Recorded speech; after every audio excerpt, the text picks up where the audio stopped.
What's up, family? Nick Wright, NWB. So, I wasn't really going to touch on this, but I've gotten a lot of feedback actually asking me about it or just simply commenting on it. And that's the whole idea of me being a known natural bodybuilder, as in not just a bodybuilder who's competed in natural organizations all his life, but who's actually made a title and a public name and gained a public following for being a natural bodybuilder. Why someone like myself is hanging out, associating with, and furthermore promoting someone like Bostin Loyd on my YouTube channel. Bostin Loyd, obviously, YouTube the videos. I've done a couple with him now. If you don't know who he is, which I doubt, he is a national level NPC bodybuilder who's incredibly open, over the top honest about his drug use and steroid use. And a lot of people, I've only done 2 videos with him, but a lot of people question, why are you promoting him on your channel? Do you think that's right? Do you think you should be doing that being a natural bodybuilder? It kind of doesn't make sense. And a few people just kind of assume that it was a ploy to get YouTube views.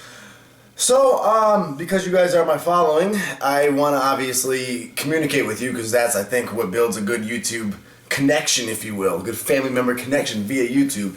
So, basically, I'm just going to put out my point of view on it and how it actually originated, because it's a little bit more interesting, I think, than most people even realize, the history with Bostin and I.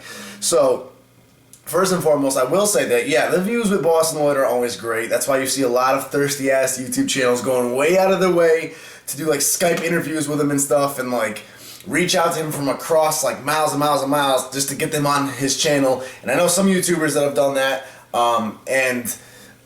hit him up every day to get more and more interviews with him. And I even know some YouTubers that have talked trash about him, but still messaged him to get a Skype interview or something for the sake of views. Now that's incredibly thirsty.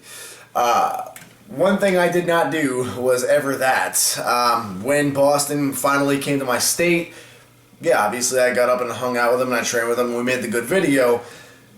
And my intention there was to kind of, he had already made the Untold Truth series, and my intention there was, but when he made the Untold Truth series, he kind of spoke and directed all of his information to people who were already somewhat savvy on steroids. You could hear the way he talked about it. He talked about MCGs of this peptide and that peptide, and it was stuff that if you don't know anything about steroids, if you're natural, or if you're just new to the whole industry, you're not going to really know what he's talking about. So what I wanted to do was make it a creative, fun, exciting video, not just him sitting in front of a camera talking, and interview him in ways that the general public, the general beginner, somebody who knows nothing about gear could actually still understand and learn from. And that's what I did in the very first video I ever did with him back in 2013, I believe it was. But how did this all start and why am I promoting him on my channel? So check it out. Here's my view, first and foremost, my philosophy on this whole subject. Right? First and foremost, I want to tell you that I don't want to say I gave him the idea for this whole Untold Truth YouTube phenomenon that he has now created. I'm not going to say give me the idea, because Bostin is a motivated, driven kid. He's smart. He knows what he wants to do. Coming clean about the steroid use and all that was his idea way before me. But I was one of the pioneers of the whole idea to YouTube all that information. Back when he had first started, all he was doing was posting statuses. This is maybe 2012. He was posting some statuses on Facebook, openly discussing it. And I remember actually texting him about it, and I said, Bostin, because we had been in touch at this point, we had hung out in California and stuff. And I texted him, I was like, Bostin, I was like, dude, you should really put this stuff on YouTube. You should video this stuff, it would go viral. And originally my idea was to fly out to California and put this project together, do like a 5-video, full documentary style series with Bostin Loyd, capturing everything. And I was talking about it, I was like, Bostin, this would really, really blow up. And yes, it would obviously help me with views tremendously, but it would also, it would be a way to put out a brand new project that could enlighten the world to what really goes on in bodybuilding in a very new, openly honest way. So that was something I wanted to get out to the world. Long story short, after we started posted more and more, I got some different pro bodybuilders, I got some NPC guys that hit me up and they were telling me that his information wasn't that correct, and my only hesitation was that I didn't want to work with somebody and put out information that wasn't correct. Now, I obviously don't know much about gear, so I couldn't tell you if his info was correct or not, but these other people were saying it wasn't, so I kind of backed off and I held off on it. But what I did do is I actually helped Bostin basically figure out how to edit and upload his own videos. And that's when he then filmed his very first Untold Truth episode and put it up on YouTube. So I was actually in his corner for the very, very beginning of that. I'm not saying I started it or gave him the idea for it, but I'm definitely saying I helped plant that seed a little bit as far as the YouTube thing goes. And the idea was originally before he ever uploaded a video for me to go out there and we do this project together, and it probably would have been similar footage to the 2 videos you've seen us put out so far. Now, why would I want to do that on my channel is the big question I really wanted to answer for those of you that are wondering, because I am obviously a natural bodybuilder again, known for it. Why would I promote him or have him talking about drugs and stuff on my channel? And the biggest thing is, I'm going to back up, the theme I have always been an advocate of is simply that bodybuilding is bodybuilding. I love bodybuilding, okay?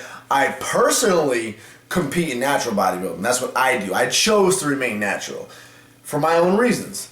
There is the obvious non-natural bodybuilding avenue, which is much bigger, much more common, and that's their option. If somebody wants to do juice, then they can do it. I've never ever been one of those cliche natural athletes that sits there on a high horse and points a finger at the guys who are on stuff. That's horrible. I don't know why you would do that. I can't see putting it in my body. No. Truth of the matter is I could totally see putting it in my body. I would love to juice up sometimes. The temptation to get huge is there. I have my own reasons that I always end up coming back to, which we can get into another video if you want, why I don't. But the point is, I just see it as a personal choice. If you do it, you do it. Cool. If you don't, then you don't. But we are all still in the gym, busting ass, sculpting our physiques, dieting like crazy, spending mounds of money on food. We're still living the same lifestyle and building our body. There's just that choice to use enhancements or not when it comes to testosterone area of things. So that's always been my view. I love bodybuilding. This channel's not just natural bodybuilding. I'm a natural bodybuilder, but this channel, NWB, is all about bodybuilding. NWB's Nick Wright Bodybuilding. You don't see natural in there at all. Obviously, I favor natural bodybuilding, and that's what I do. That's my theory on bodybuilding. It's all about bodybuilding. I don't segregate or discriminate. That said, even if I am advocating natural bodybuilding, getting Bostin on my videos is one of the best ways to do so. It's kind of like the old safe sex thing. There was a point in time where teachers only taught you not to have sex. Abstinence, abstinence, abstinence in health class. And the problem was kids obviously are going to ignore that once they get to a certain age and they go and have sex, and then babies and STDs come about. So eventually health class got smarter and they accepted the fact that kids are going to do it. So now they don't tell you not to have sex. They instead teach you how to avoid the dangers of sex. They teach you how to do safe sex. And that's essentially what I think needs to happen with the whole steroid situation. You can no longer just try to do the whole media route and scare people out of steroids, because a lot of people who get into weightlifting are going to want to do steroids, point blank. And I've realized that. So what I decided to do was I never tried to tell people not to do it, ever. But I really wanted to just educate people and make people aware of how much really goes on in the sport. And it'll at least educate people to do things correctly, but at the very least it may even just open people's eyes to how much really goes into bodybuilding at the professional and national NPC level when it comes to drug intake, and maybe they'll second think. Because I know a lot of kids who are like, oh, bodybuilding, you gotta take steroids. Okay, here's one steroid. I should be big now, right? I can do Mr. Olympia. It's not the case. These interviews with Bostin show you how much really goes into it, and that's only at a national level. So I believe by bringing Bostin around, what it basically does is it saves me from looking like the self-righteous little natural guy who's sitting on video ignorantly talking to you guys about how much goes into bodybuilding drug-wise, and have you guys just shake your head and go, look at this little natural trying to tell us how much drugs goes into bodybuilding. What does he know about drugs? He doesn't know anything. He's a little natural on his high horse pointing fingers at drug use. That's all it would sound like if I sat here and tried to tell you what goes into bodybuilding. So instead, I go to the actual source. I go to an NPC, National Qualified Bodybuilder, bring him on my channel, and have him tell you guys about what he does and what really goes on in bodybuilding. And hopefully, the goal here is to simply educate and aware and open the people's eyes to the actual truth and reality of what goes into bodybuilding behind the scenes. From there, people can then better make a more educated choice. And learning all this information may actually prevent people from starting steroids ever. Because one of the main reasons I don't do steroids myself is because I personally just don't think I have the genetics to ever go far in national bodybuilding at an NPC level. And I definitely don't think I have the genetic structure to get into the IFBB, because at that level, it is all genetics. I love building my body. I love gaining size. But the thing is, you gotta understand, taking all this stuff, it shuts down your natural testosterone. That's the biggest worry for me. I don't want to have to deal with low T when I stop bodybuilding and forever go to a doctor to get prescribed testosterone for the rest of my life. I don't want to shut down my natural testosterone if I'm not even gonna go anywhere with it.